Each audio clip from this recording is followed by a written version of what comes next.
Hello friends, आप सभी का स्वागत है मेरे बीएड अड्डा चैनल में। आज मैं आपको बीएड के सेमेस्टर सेकंड के पेपर असेसमेंट फॉर लर्निंग के प्रीवियस 5 इयर्स के क्वेश्चन पेपर बताऊंगा, जिसमें 5 मार्क्स और 10 मार्क्स के क्वेश्चंस आते हैं। और मैं आपको एनालिसिस दूंगा, जिसमें कि आप जिस टॉपिक को पढ़ रहे हैं उसके हिसाब से आप देख सकते हैं कि उससे क्वेश्चंस कितनी बार आ रहे हैं और आ सकते हैं कि नहीं आ सकते हैं। चलिए फिर देखते हैं। पहला यूनिट है इवैल्यूएशन असेसमेंट एंड मेजरमेंट। ये यूनिट में आपके 2015 से 17 के क्वेश्चन 10 मार्क्स में आपके आए थे कि different types of validity with suitable example. तो जितने टाइप्स के आपके वैलिडिटी होते हैं उसके साथ साथ उनके एग्जाम्पल जो है वो देने होते हैं। ये आपके क्वेश्चन थे आपके 2015 से 17 में 10 मार्क्स के क्वेश्चन यूनिट फर्स्ट से। सेकेंड में आपके क्वेश्चन थे 5 मार्क्स में रिलायबिलिटी क्या है और उसका मेजरमेंट हम लोग किस तरीके से कर सकते हैं। ठीक है, क्योंकि आपके फर्स्ट यूनिट में आपको पढ़ना है रिलायबिलिटी, वैलिडिटी और क्या है मेजरिंग इंस्ट्रूमेंट जो है उसके एस्टिमेशन, ये दोनों के। फिर 2016 टू 18 में आपके 10 मार्क्स में क्वेश्चन आए थे explain different types of reliability with suitable example. तो देखिए रिलायबिलिटी आपकी 2015-17 में 5 मार्क्स में आए थे, वही आपकी 16-18 टू 10 मार्क्स में आया है।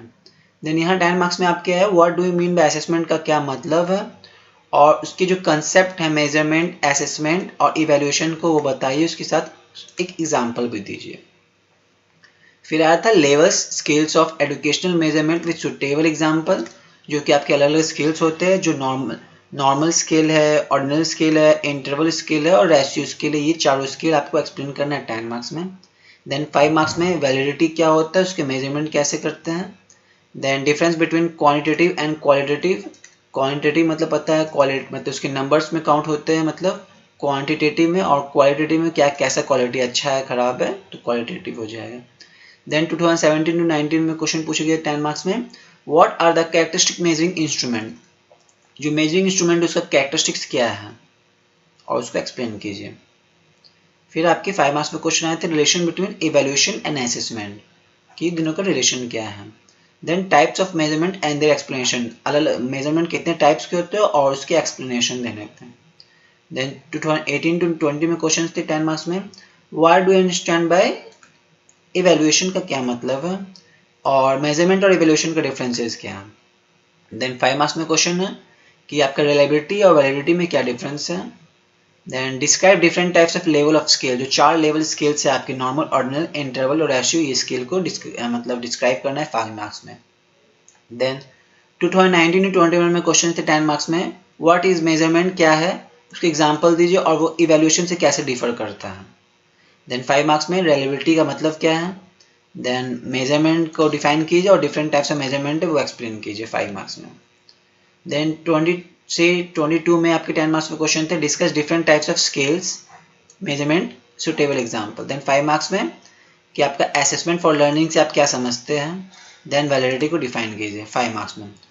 तो अभी तक जो क्वेश्चन देखे ये 5 इयर्स में, आपका क्वेश्चन जो बन रहा है वो कुछ इस प्रकार बन रहा है कि इवैल्यूएशन क्या है क्या नहीं है वो बताइए, या फिर आप असेसमेंट क्या है क्या नहीं है, उसके कंसेप्ट है किसने दिए, कितने टाइप्स के वो बताइए, और तीसरा मेजरमेंट है, डेफिनेशन ये तो, और ये तीनों का आपस में डिफरेंसेस क्या है, ये हर साल क्वेश्चन पूछे जा रहे हैं।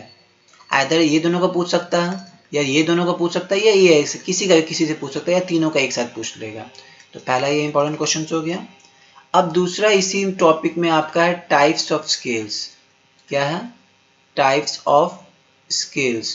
तो टाइप्स ऑफ स्केल्स में आपको पता है कि पहला आपका नॉर्मल है, दूसरा ऑर्डिनल है, तीसरा इंटरवल है और चौथा आपका रेशियो स्केल है।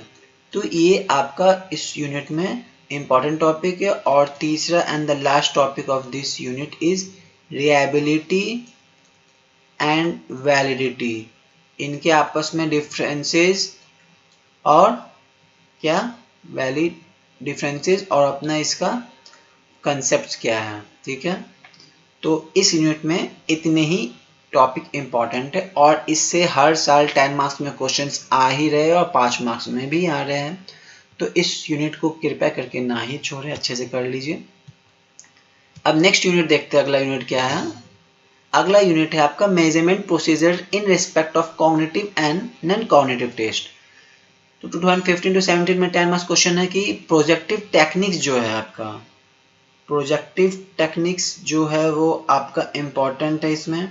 तो ये प्रोजेक्टिव टेक्निक जो इम्पोर्टेंस है ना मेजरिंग पर्सनैलिटी ऑफ स्टूडेंट्स, ये आपके यूनिट 4 में आते हैं। किसमें आते हैं? यूनिट 4 में आते हैं, गलती से यहाँ लिखा गया है। फिर आपका ये जो टॉपिक है nature of intelligence discussion 2 factors theory of intelligence, ये भी इंटेलिजेंस जो टेस्ट है ना वो आपका ये इस यूनिट में नहीं आता है, वो आपके 4th यूनिट में आपके इंटेलिजेंस जो है, इंटेलिजेंस टेस्ट क्या होता है वो आपके यूनिट 4 में आते हैं। तो ये थोड़ा एक बार चेक कर लीजिएगा, गलती से यहाँ लिखा गया है 10 मार्क्स में। देन 5 मार्क्स में क्वेश्चन है इस सेकंड यूनिट का मेनली जो है वो डिफरेंस बिटवीन नॉर्म रेफरेंस और क्राइटेरिया रेफरेंस टेस्ट, 5 मार्क्स में। Then difficulty level of test items also calculations. Then 2017-19 में नॉन रेफरेंस और क्राइटेरिया डिफरेंस जो है एवल्यूएशन, उसका डिफरेंसेस बताइए। देन 2018 to 9 में क्वेश्चन में कि टेस्ट क्या है, उसके डिफरेंट टाइप्स स्टेज है स्टैंडर्डाइज्ड टेस्ट के, वो बताइए आप कैसे डेवलप करते हैं, क्या है क्या नहीं है। देन 5 मार्क्स में कि जो कॉग्निटिव टेस्ट है उसका यूज क्या है एजुकेशन में। देन अगला है आपका 2019-21 में एक कॉम्परेटिव एस्टिमेशन दीजिए आपका ऐसे टाइप और ऑब्जेक्टिव टाइप जो एग्जामिनेशन है उसके, और क्लैरिफाई कीजिए उसका यूटिलिटी क्या होगा आपके प्रेजेंट एजुकेशन सिस्टम में। देन 5 मार्क्स में क्वेश्चन है शॉर्ट नोट लिखिए मेरिट्स और डिमेरिट्स जो ऑब्जेक्टिव टाइप क्वेश्चंस होते हैं उसके मेरिट्स और डिमेरिट्स बताइए। देन 22 में differentiate between non reference test और क्राइटेरिया डिफरेंस टेस्ट का रेफरेंस बताइए। अब uses of non cognitive test बताइए। ठीक है, तो ये सब क्वेश्चन आपके थे यूनिट सेकंड से। तो यूनिट सेकंड से आपका क्वेश्चन बन रहा है नॉन रेफरेंस और क्राइटेरिया डिफरेंस का डिफरेंसेस, कंसेप्ट क्या है, uses of non cognitive and cognitive test हो गया आपका। ठीक है, ये सब इम्पोर्टेंट आपका चीज़ है। बस इसमें 3 चीज़ इंपॉर्टेंट है, और इसके क्राइटेरिया नॉन रेफरेंस में आपकी उसके कैरेक्टरिस्टिक बताइए, लिमिटेशंस बताइए, डिफरेंसेस बताइए और यूजेस बताइए। बस इतने यूनिट इस टॉपिक के लिए इंपॉर्टेंट है। अब अगला देखिए इवैल्यूएशन कंसेप्ट एंड अप्रोचेज जो कि आपका 3rd यूनिट है। इसमें बताना है कि एडवांटेज और डिसएडवांटेज क्या है आपका इंटरनल एवल्यूएशन। उसके बाद है इवैल्यूएशन को डिफाइन कीजिए और उसकी ज़रूरत और जो इंपॉर्टेंस है महत्व है लर्निंग प्रोसेस में क्या है वो बताइए। देन 5 मार्क्स में समेटिव इवैल्यूएशंस क्या है, उसके ऑब्जेक्टिव्स क्या है। देन 2016-18 में आपका एडवांटेज और डिसएडवांटेज बताइए एक्सटर्नल इवैल्यूएशन को। तो कभी देखिए इंटरनल इवैल्यूएशन पूछ लेता है, कभी एक्सटर्नल इवैल्यूएशन पूछता है, तो दोनों चीज़ पढ़ लीजिए। नेक्स्ट है आपका difference between internal and external test के बारे में बताइए। फॉर्मेटिव एवल्यूशंस क्या है, उसके ऑब्जेक्टिव्स क्या है। तो देखिए यहाँ समेटिव एवल्यूशन उसके ऑब्जेक्टिव पूछ दिया, उसके अगले साल ही फॉर्मेटिव एवल्यूशन ऑब्जेक्टिव पूछ दिया, तो देख लीजिए अल्टरनेट पूछ दे रहा है। देन 2017-19 में क्वेश्चन थे फंडामेंटल एजम्पशन क्या है आपके इवैल्यूएशन के कंसेप्ट में एजुकेशन के टर्म में। देन आपका यूज और इंपॉर्टेंस क्या है डायग्नोस्टिक टेस्ट का यूज एंड इंपॉर्टेंस क्या है वो आप बताइए। उसके बाद पूछा गया what do you mean by formative placement क्या है, उसके एडवांटेज। और ये जो यूनिट है आपके क्या बोलते हैं C TET point of view से भी काफी इंपॉर्टेंट है। अब अगला देखते हैं 5 मार्क्स में क्वेश्चन पूछे थे difference between formative and summative evolution की बताइए, और इंटरनल एवल्यूशन क्या है, उसके ऑब्जेक्टिव्स क्या है। देन 2018-20 में क्वेश्चन थे आपके एडवांटेज और डिसएडवांटेज बताइए इंटरनल एक्सटर्नल का। पहले देखिए इंटरनल पूछ लिया फिर एक्सटर्नल पूछ लिया, अब दोनों पूछ दिए 10 मार्क्स में। इवैल्यूएशन का मेजर कैरेक्टरिस्टिक्स क्या है 5 मार्क्स में। देन 19-21 में आपका इवैल्यूएशन का मतलब क्या है, उसका वेरियस जो टाइप्स इवैल्यूएशन वो बताइए। देन 20-22 में डायग्नोस्टिक इवैल्यूएशंस क्या है 10 मार्क्स में, और उसके एडवांटेज और डिसएडवांटेज क्या है इंटरनल एग्जामिनेशन के, वो 5 मार्क्स में बताइए।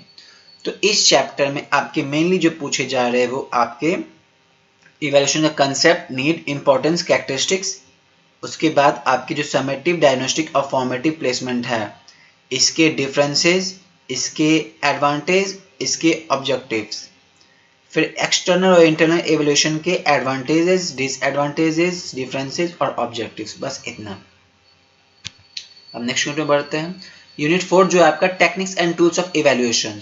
तो 2015 टू 17 में क्वेश्चन पूछे गए थे कि कंसेप्ट, टाइप्स और असेसमेंट बताइए ऑब्जर्वेशन टेक्निक्स के, क्योंकि इसमें दो टेक्निक्स पढ़ना है ना आपको, ऑब्जर्वेशन और प्रोजेक्टिव टेक्निक्स। नेक्स्ट है 5 मार्क्स में रेटिंग स्केल बताइए, उसके टाइप्स बताइए, यूज बताइए, लिमिटेशन बताइए। फिर है प्रोजेक्टिव टेक्निक्स क्या है, उसके यूज और इंपॉर्टेंस बताइए। 16 टू ऑटोमेटिक सोशियोमेट्रिक क्या है, उसके नीड एंड एडवांटेज बताइए। और ये सोशियोमेट्री है जो आपका पर्सनैलिटी और ये सब इंपॉर्टेंस करता है, मेजर करता है। नेक्स्ट है रेटिंग स्केल क्या है, उसका यूज बताइए। 17 टू 19 में रेटिंग स्केल, उसका नीड और एडवांटेज। देन 18 टू 20 में डिफरेंट टाइप्स ऑफ इवैल्यूएशन बताइए और उसको एक्सप्लेन कीजिए डिटेल में। फिर 5 मार्क्स में मेरिट्स और डीमेरिट्स बताइए ऑब्जर्वेशन के। तो जैसे ऑब्जर्वेशन में पूछा गया वैसे प्रोजेक्टिव में पूछ सकता है। फिर 19 टू 21 में क्वेश्चन एप्टीट्यूड टेस्ट क्या है। फिर 20 टू 22 में इंटेलिजेंस टेस्ट क्या है, उसका सुटेबल यूज बताइए एग्जाम्पल के द्वारा। फिर पर्पस ऑफ एवोल्यूशन क्या है 5 मार्क्स में। देन ऑब्जर्वेशन टेक्निक्स आपका क्या है एवोल्यूशन में 20 से 22। तो अब देखते हैं इस यूनिट में आपका इंपॉर्टेंस क्या है। सबसे पहला आपका ऑब्जर्वेशन जो टेक्निक्स है वो आपका इंपॉर्टेंस, उसका एम्स, ऑब्जेक्टिव, लिमिटेशंस पढ़ लिए, टाइप्स पढ़ लीजिए। प्रोजेक्टिव टेक्निक्स क्या है, उसका यूज, इंपॉर्टेंस और बस ये पढ़ लीजिए।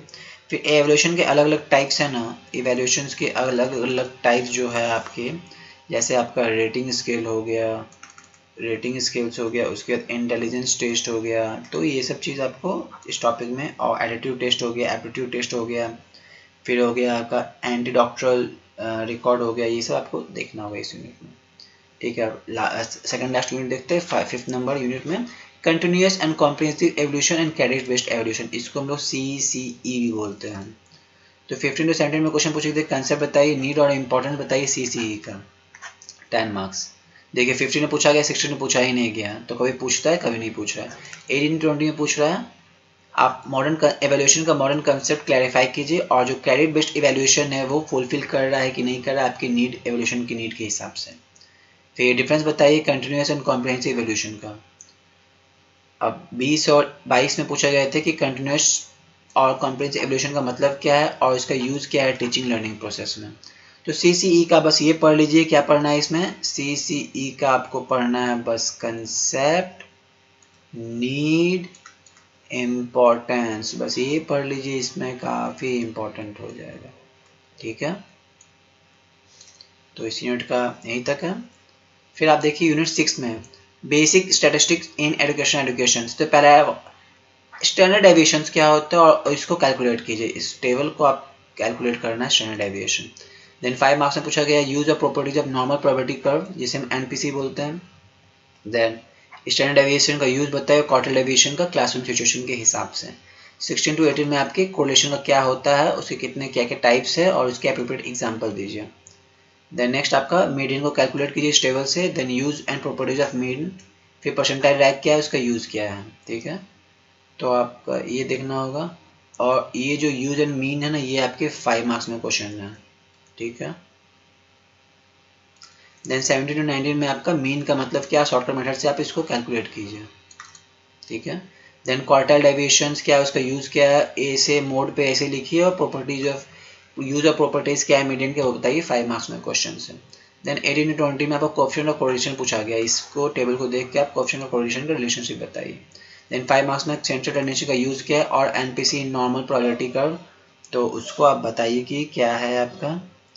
ठीक है, 5 मार्क्स में। देन 19 टू 21 में कि सेंट्रल टेंडेंसी क्या है और मीन, मीडियन, मोड का डिस्टिंग्विश बताइए। कोरिलेशन को डिफाइन कीजिए, उसको रिलेट कीजिए, और रिलेट मतलब कोरिलेशन को फिर इस फिगर से, डेटा से आप कैलकुलेट कीजिए, ये टेबल से। ठीक है, देन 5 मार्क्स में कि नीड और इंपॉर्टेंस क्या है स्टैटिस्टिक का एजुकेशन में। फिर NPC नॉर्मल प्रोबेबिलिटी कर्व क्या है, उसकी कैरेक्टरिस्टिक्स क्या है। देन इधर 10 मार्क्स में क्वेश्चन पूछेगा स्टैंडर्ड डेविएशन को कैलकुलेट कीजिए इस टेबल के माध्यम से। देन 5 मार्क्स में क्वार्टाइल डेविएशंस क्या है, उसके यूज क्या है। तो यहीं तक आपका, यहीं तक लेक्चर था। तो इसमें आप ये देखिए कि हर साल आपके क्वेश्चन कुछ इस प्रकार है कि मीन और उसके कैरेक्टरिस्टिक्स बताइए, ग्राफिकल रिपोर्ट जो है उसका इंपॉर्टेंस बताइए, या फिर नॉर्मल प्रोबेबिलिटी कर्व का यूज और प्रॉपर्टीज बताइए, क्वार्टाइल डेविएशन क्या है उसके यूज बताइए, मीडियन क्या है उसकी प्रॉपर्टीज बताइए, परसेंटाइल रैंक क्या है उसके यूज बताइए, स्टैंडर्ड डेविएशन उसके यूज बताइए और क्वार्टाइल डेविएशन का यूज बताइए, कोएफिशिएंट ऑफ कोरिलेशन को कैलकुलेट किए, सेंट्रल टेंडेंसी क्या है, इसका इंपॉर्टेंस एंड लिमिटेशंस क्या है, और स्टैंडर्ड डेविएशन जो कैलकुलेट किया और वो क्या है। तो आप देखिए स्टैंडर्ड डेविएशन का कैलकुलेशन में आपके 10 मार्क्स में तो लिख लीजिए, इस चैप्टर से आएंगे ही। अगर आप मैथ्स में स्ट्रांग है तो आप इस चैप्टर को कंप्लीट कीजिए, नहीं स्ट्रांग है तो आप छोड़ दीजिए, बाकी थ्योरी पार्ट जो है वो पढ़ लीजिए, 5 मार्क्स में क्वेश्चन तो आएंगे ही आएंगे। ठीक है, तो कैलकुलेशन में आपको करना है, पहले स्टैंडर्ड डेविएशन का क्वेश्चन आ सकता है, या मीडियन का आ सकता है, या मीन का शॉर्टकट मेथड से आ सकता है। तो मीन, मीडियन, स्टैंडर्ड डेविएशन और कोएफिशिएंट ऑफ कोरिलेशंस। ठीक है, और यहाँ पे आपका पूछा गया कोरिलेशन भी पूछा गया है, कोएफिशिएंट ऑफ कोरिलेशन तो सेम है, फिर यहाँ स्टैंडर्ड डेविएशन। तो अब देखिए standard deviation, coefficient of correlation, mean और मीडियन निकालने आएगा। ये इतना में से क्वेश्चन आपके काफ़ी है। ठीक है, तो आज का लेक्चर यहीं समाप्त होता है। आपके जो भी आपके पेपर 4th के आपके जो लेक्चर थे असेसमेंट फॉर लर्निंग का टॉपिक यहीं तक है। तो please like, comment, subscribe and share with your friends. Thank you.